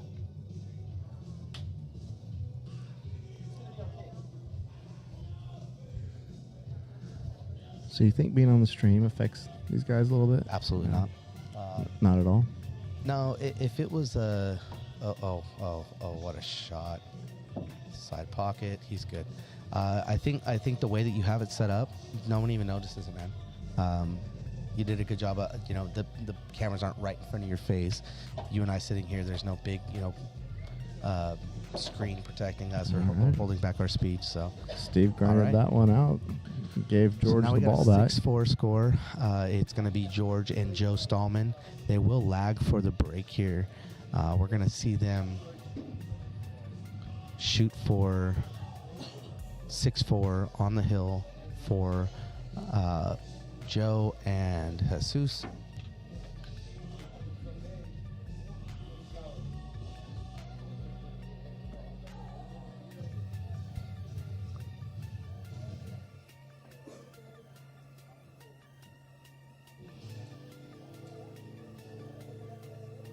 All right, looks like the break for Joe Stallman.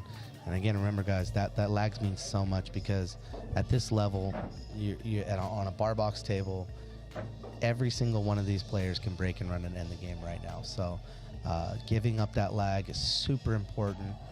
Yesterday, we lost a lag, and we had a 2-pack put on us. And it was so hard chasing that dragon after that, bro. I mean, you're playing from 2 behind. So the lag in this type of format, super important. Were you on the Valley or the Predator when that happened to you? Predator. Oh, okay. No, it was a legit break and run 2-pack. I mean, honestly, Ed and David Blake shot really well. And like I said, everybody shot amazing out there. I felt like there was very, very few weak teams, if you could call them that.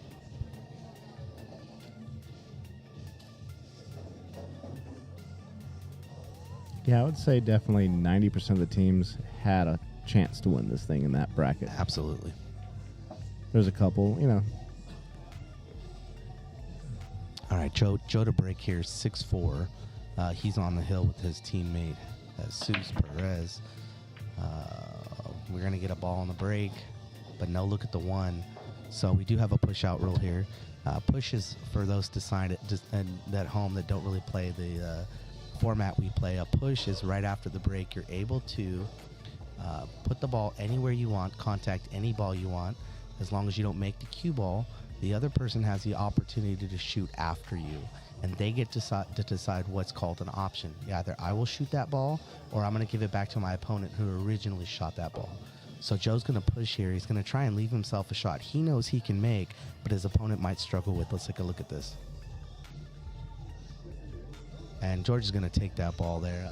That's a tough push. It didn't look like he got where he wanted to go there, Mike. Joe kind of walking away a little bit, disappointed in himself.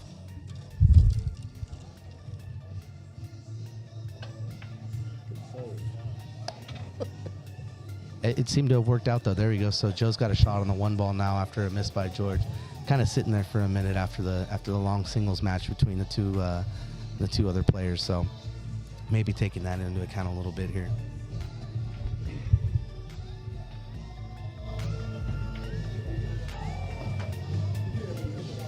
Low kiss on the 8, give him a look at the 2.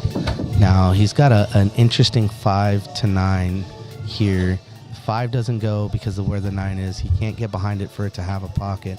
So let's see what he's planning on here. You're going to see a look from it right now. He's going to take a good look at that 5-9. Just a little bit of top from Joe, back and forth.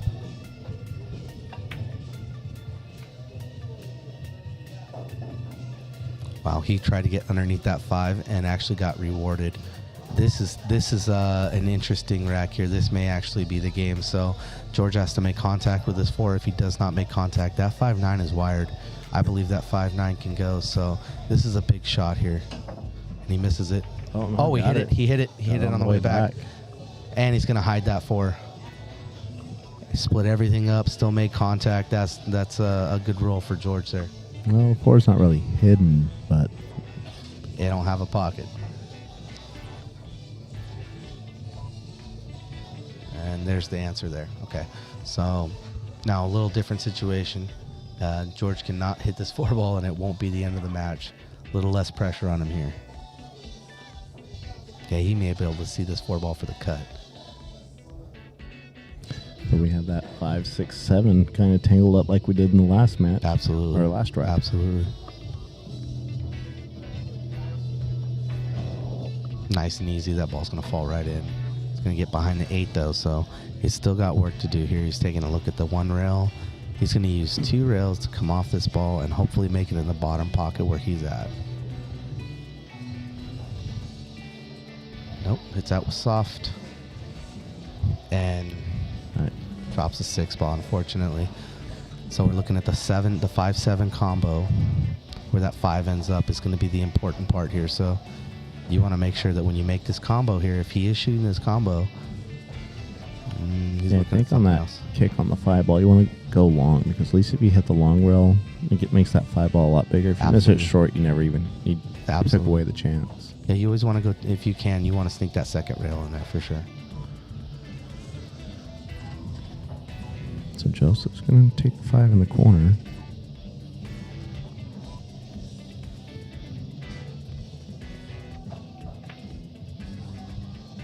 That was such a tough 5 ball. I don't think I shoot that 5 ball, man. So now George has a chance to win this rack. He's got every ball open. He's going to take the 5 with a little bit of outside to get him flat on the 7 so he can come back off that rail for the 8 in the side. You may want the 8 long, but I like the 8 in the side.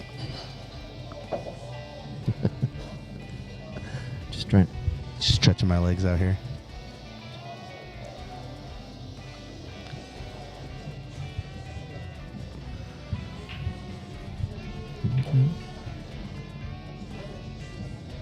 Just a little check shot on the 7.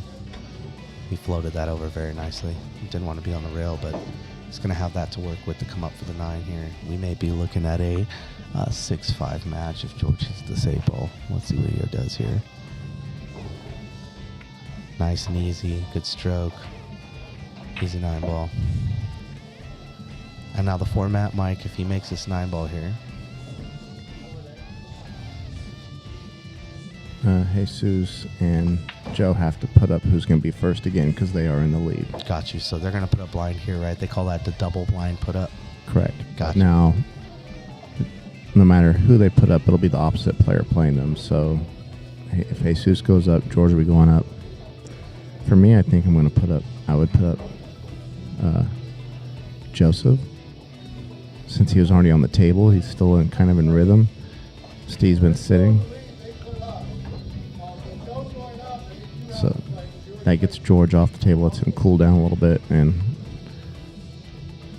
Steve has to go up cold while Joe's just came with the rack. So I think that's a smart play. This is a really cool format for this reason right here, folks. So these two players have, we all know each other from in town, and they've played each other before. So now we're looking at almost what it comes down to is a hill match for twice in a row. Because if Joe wins this here, obviously it's over. But Steve has the ability here to put a hurting on him and get to the hill. I mean, every match is hill after 6-3, right?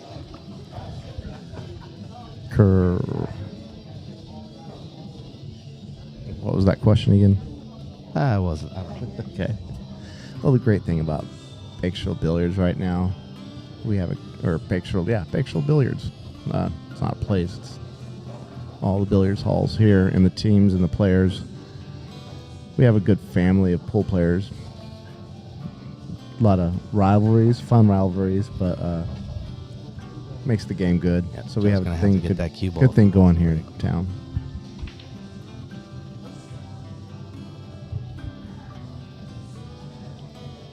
My favorite thing is when someone comes up to me and goes, "Yeah, we have a rivalry, don't we?" I'm like, "We do." I'm sorry, what's your name? Well, I'm not like that, but I'm just like. He goes, "Yeah, we're 1-1." I was just like, "Oh, I don't remember full matches." Right. Well, I mean, I've been in situations where I've played your team, I don't know, maybe 3 or 4 times in a row in Tri-Cups matches and lost. So I definitely had something out for you. And every time we've played, we've had good matches, you know. But that's like, it's one of those things where the 5s play each other so much because we're so needed. Like you have a good 3 and a good 5, and that'll get you to Vegas if your team, you know, is managed well. And it seemed like I lost so many Tri-Cups matches to you that I was like, we're not rivals. I just don't want to lose to him anymore.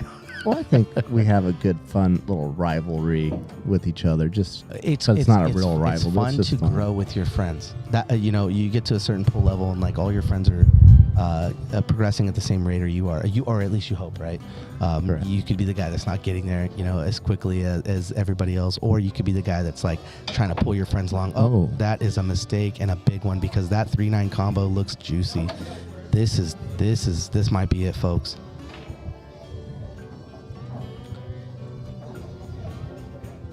So Joe's definitely going to take a look at that 3-9. It is not a gimme, but it is the shot to take, in my opinion. This for the win right here. If you don't ride the cheese, you know, I mean, what's it put there for? Yeah. Well, you play 2-way here for sure. No, and he's going to run this out. He's got enough faith in his skill here that he's going to shoot. He's going to stop shot, get a little bit of draw on that 4. They're either to get to the 4, back up 2 rails for the 5 in the same pocket. Well, I commend him because I would definitely be going for that. I as well. I mean, yeah, and honestly, I've been called out on riding the cheese in money matches before, and if I'm getting the dub, I don't give a flying. You know what I mean? If you're winning, you're winning. No one cares how many 9 balls you made. They stop talking about that. They start talking about how much money you have in your pocket. So that's part of it. He did not get as low as he wanted to on that 5 ball. He wanted a stop shot to come over for that 6 and draw back for the 7. So now he's going to have some fancy footwork in order to get a good shot on the 6. Let's take a look at this here. Maybe a little bump here. Definitely going to run into some balls. Yes, Ryan, we're still in the semifinals. The race to 7. So there's the bump and the miss. So you're saying there's a chance. And that's why I kind of liked the combo. Absolutely. It was a pretty simple 2-way. Just held that cue ball behind the 5. Steve Bennett at the table here to try and get his team to Hill if he wins this rack here. Most of our later matches have gone Hill. Oh my goodness, just a predator eating people up as she does. Can Joe see this 5 ball? Let's see if we can get a different angle. Might put a little sugar on this, a little bit of left to get it over past that 7. Let's see it.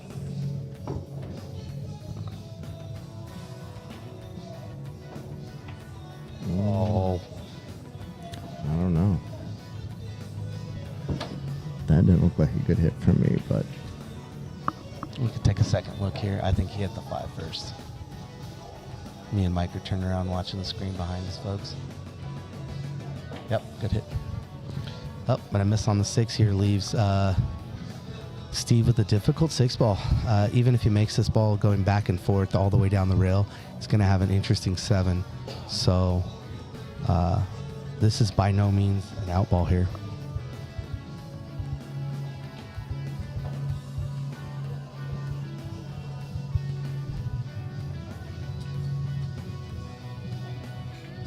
Alex with a safe to try and put him behind the 8. That squeaked out. So now Joe has a chance to win the game here. He just has to take his time on this ball. Even though it's on the rail, it's kind of like we were talking about earlier, take our medicine. And, just make this ball here to give himself a look at the 7. And he's jacking up a little bit. He's trying to give himself a little bit of the angle off the 9 here. And again, Predator do not like those hard hits.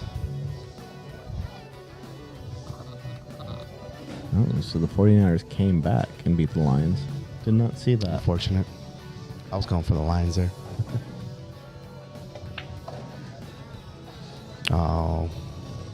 1-2 skidoo here. He's got the little bit of a edge on his 7 ball. A little bit of outside to come back for the 8. Just got to miss that side pocket. Let the French toast on the rail. Here we go. And again, going back and forth, still watch that side pocket. He's still putting that in play. Very good, very good. This is not a shot to take lightly on this table. I promise you, there's a possibility of him rattling this 9 ball if he's not careful.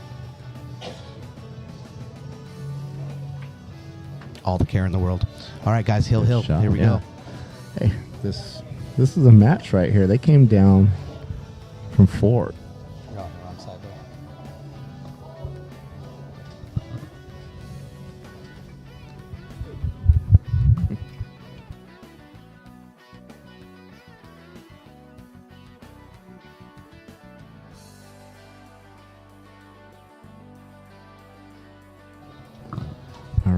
All right, here we go. Final match. Final rack. A couple of interesting rolls there. Interesting lags. It looks like Chewy's going to take the break here, guys, on the hill matchup, semifinals. Loser takes 3rd. Winner goes on to face KY and Guadalupe here. So this match has really turned out to be a really good match. Couple of safety plays on the last couple racks just to get an open look on the 6 and 7. So, all the way through they've been battling on these racks. Got a few people wanting to be on the live stream. I don't see how that I don't see how that happens. Like the cameras are rolling. Girls are got to be telling them, hey man, you might want to walk all the way around the cameras. That'd be nice. Thanks. Maybe some yellow tape on the floor saying, follow the yellow tape to your tables.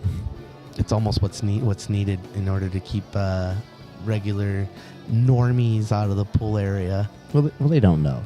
I mean, you just see That's table. exactly what Oh, you put me on 16. The shortest distance is right through this. Most desired path of least resistance. Now, honestly, here's the truth of it. Without those people coming in and having a good time, we don't get to play the pool that we have. I mean, you can attest to walk-ins and people keeping your pool hall open by just coming out and having fun, drinking a couple beers, right? Nice break. Absolutely. The walk-ins definitely make a difference. So be kind, rewind. And I remember, my first time, when I'd walk into cue ball before it was breakers, and you had to get past all those tables just to get to the register, anxiety, trying, oh man, what am I going to do? But you start to learn. You've been around it, But yeah, there's some people that are oblivious to everything. The worst thing you could do in a pool hall is walk and stop and walk and stop. If you're ever caught in that little area where people are down on their shots and you just keep walking. Commit to it. Yeah, don't look back. Just keep walking. That's just it's hell on a player when you stop. The stop motion's really what catches your eye. So Chewy's got this 1 ball here. He's going to come back and a little bit of inside to dig that ball over, and he's looking at either a safe behind this 5 or he's going to try and make a combo here and get out. What a good break he had. He's just got this 1 problem ball to deal with, and everything else is smooth sailing for the win. Nope, he's calling the 9 ball, folks. But it's a 2-way shot here, because if he misses this ball, that 3's hidden. Well, the way he shot that ball, the 3 was supposed to be hidden, but...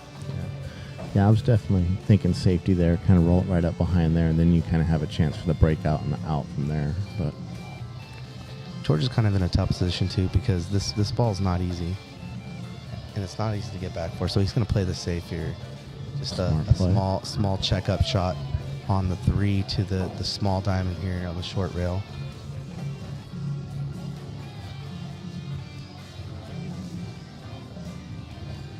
the 5 goes by, I definitely try and bank this. He's going to call that 9 ball again with a little bit of top left off the 3 ball. If he makes this ball, great. If he doesn't, he may roll into this and then hit the 9.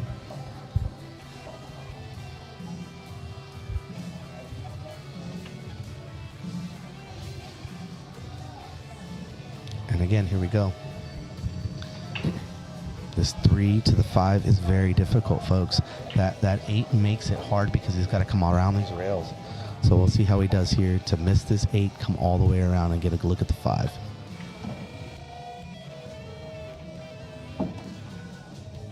Just not enough of a kiss on that. So now George is going to have to kick in this ball 1 rail. He'll probably make it 2. He should probably call a ball. He should probably call that 9 ball in a pocket because you never know what's going to happen here.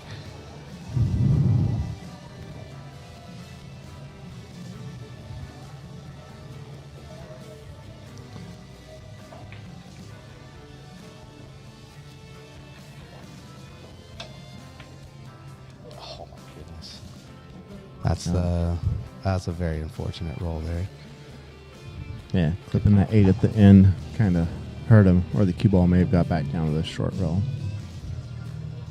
So now we have an interesting shot by Chewy here. He's going to put a lot of inside on this ball to come 2 rails and miss the 9.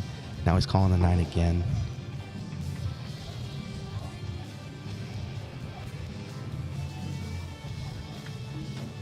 Yep. Now this 6 ball looks like he's got enough to cut it, so he's good here to get out. He's got to take his time on this 6 ball. You don't want to leave yourself no shot on the 7 by going back behind that 8. So you got to barely make this 6 ball to avoid pushing yourself into that 8 ball. And he went back and forth. Went back and forth. Slow down. Hold on, guys. Cue ball control. Oh wow, that ball was so bad it became good again.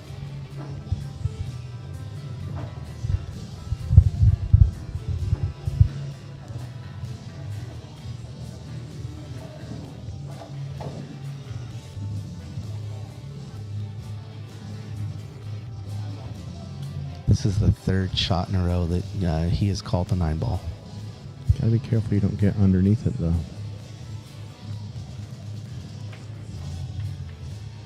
Oh, great shot on that 7. He's got to look at the 8 too. Wow, that might give him the rack, folks. He's got to really buckle down on this 8 ball, though. This is not a gimme, and if where he ends up really matters. So he's got to play for speed and not end up hitting this too hard. He may end up a hole up behind that 9 if he's not careful. Let's see how he does here. Just a nice, easy shot. Don't overdo anything. Beautiful. That was beautiful. No doubt. No doubt in my mind. Yeah, that 7 ball shot is basically the shot of the night right Absolutely. now. That was clutch. And it's hard not to smile when you get on a ball that good off the 8 ball, man. What a shot. What a night. Great this. match. Good Boys are job, shaking Joe and hands. Jesus. The end of that match was fantastic. It went hill. And